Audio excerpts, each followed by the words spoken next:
suis Patricia Ricard et je suis la présidente de l'Institut océanographique Paul Ricard.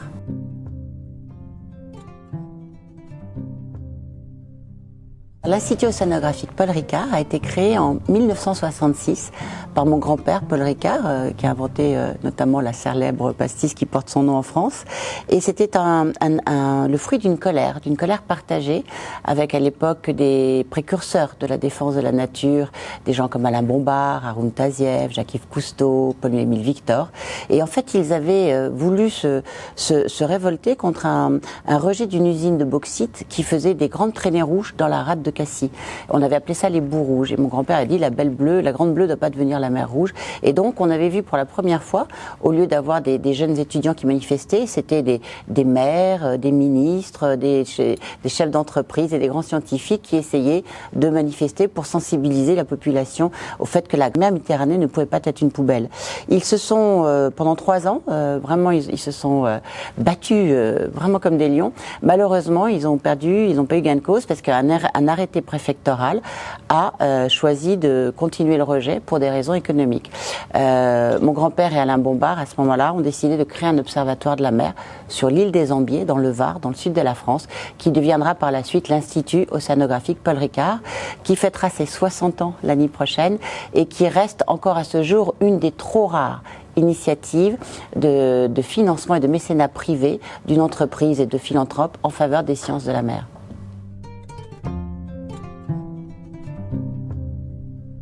Alors, l'Institut a pour mission, enfin notre motto, c'est connaître, faire connaître et protéger la mer.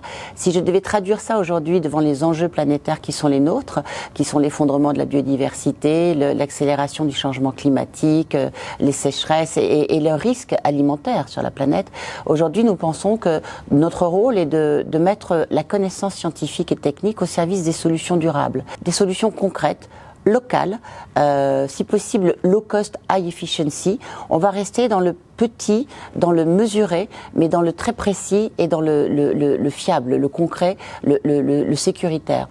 Et aujourd'hui, on se rend compte que les solutions fondées sur la nature, les solutions inspirées par la nature, sont probablement le plus sûr chemin pour à faire nos actions de transition et d'adaptation au changement climatique.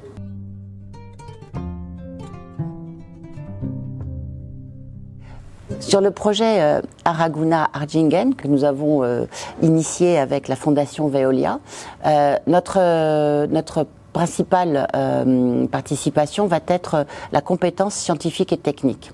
Car l'idée est formidable, aller élever des poissons au plus près de l'eau de captage, là où elle est bien fraîche et bien oxygénée, pour enrichir l'eau avec des poissons qui ensuite servira à l'irrigation pour enrichir le maraîchage. On voit bien que là on est dans une solution inspirée de la nature, on va recréer un écosystème. En revanche, là où ça va être intéressant et là où il va falloir de la compétence, c'est comment on va maintenir cette eau le plus fraîche possible, le plus longtemps possible, parce que qui dit eau fraîche dit oxygène. Donc en fait, nous allons essayer de voir le bien-être du poisson, parce qu'il faut que l'élevage non seulement survive de manière à pouvoir faire de la protéine bleue lorsqu'il aura fini son parcours de grossissement, mais il faut également qu'il reste en bonne santé pour enrichir l'eau qui va apporter les éléments nutritifs aux plantes. On est là vraiment dans une approche écosystémique où finalement la plante et le poisson vont avoir un effet bénéfique l'un sur l'autre.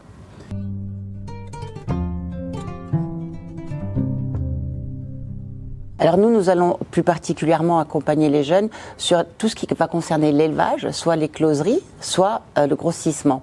En fait, donc il va y avoir effectivement la compétence en qualité de l'eau, puisque pour un poisson, l'eau est peut-être plus importante que la nourriture. C'est vraiment la qualité de l'eau dont son bien-être va dépendre et son grossissement. Nous allons aussi, tout simplement accompagner l'aquaculture, c'est avoir la maîtrise de la température de manière à pouvoir sexuer les poissons. C'est une façon de doser l'alimentation pour être sûr que le poisson et l'alevin se développent comme il faut. Et c'est en fait accompagner le vivant sur tout le processus de l'opération, de l'écloserie jusqu'à la maturité du poisson élevé.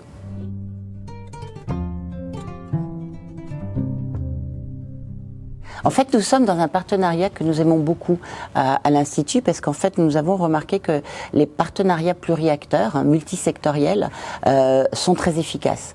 C'est-à-dire que moi, j'appelle ça le carré magique. Dans un carré magique, vous allez avoir un partenaire académique, en l'occurrence la science sera et la technique seront représentés par les acteurs de l'Institut océanographique Paul Ricard. Vous allez avoir un acteur économique qui vont être la Fondation Veolia, bien qu'elle nous rejoigne également sur l'aspect technique. Ce sont des grands spécialistes de la qualité de l'eau, mais qui vont montrer l'engagement des entreprises. D'ailleurs, l'Institut océanographique Paul Ricard lui-même est une action de RSE du groupe Pernod Ricard. Et nous allons avoir également l'Agence nationale d'aquaculture et nous allons avoir justement le comité interministériel contre la migration irrégulière, parce qu'il faut être totalement lucide.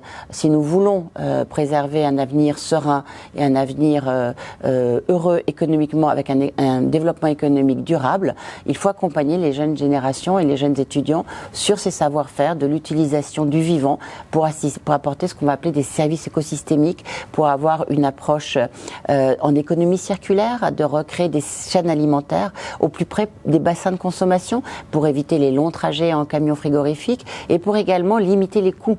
C'est-à-dire qu'on se rend compte que la durabilité et la rentabilité vont souvent de pair aujourd'hui sur ces approches écosystémiques.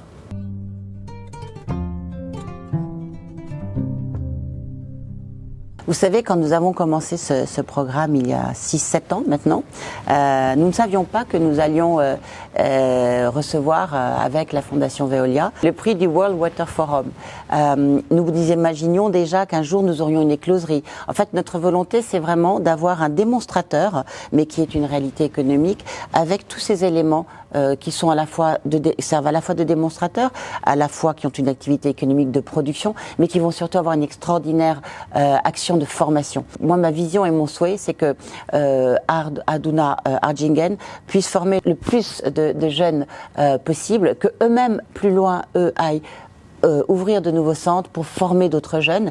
Et c'est un petit peu aussi le principe de ce qui était initialement que le programme Ardjingen, où c'était des groupes d'intérêt économique de femmes qui, en fait, après la mise initiale, l'aide initiale de la Fondation Veolia, au lieu de rembourser, allaient tout simplement investir dans un projet lointain. Aujourd'hui, nous en sommes à une dizaine de projets, et moi, mon rêve, c'est que tout cela se développe et se propage et se réplique, que ce transfert de connaissances ne soit pas perdu et au contraire se développe et s'enrichissent, parce que probablement les jeunes dans quelques années ou dans 10 ans ou dans 15 ans en sauront tellement plus que nous aujourd'hui.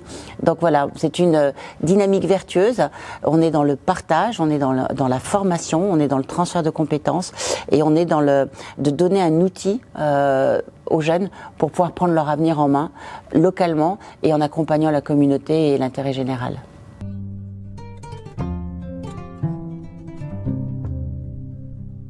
Le projet Arduna Ardjingen s'inscrit dans ce qu'on appelle aujourd'hui les sciences de la durabilité.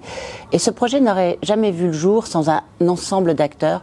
Et je souhaiterais remercier tout particulièrement Thierry Vornveld et David Poinard de la Fondation Veolia qui ont été à l'origine de ce merveilleux projet, et également le docteur Sambaka de l'Agence nationale d'aquaculture du Sénégal qui nous a extraordinairement aidés également.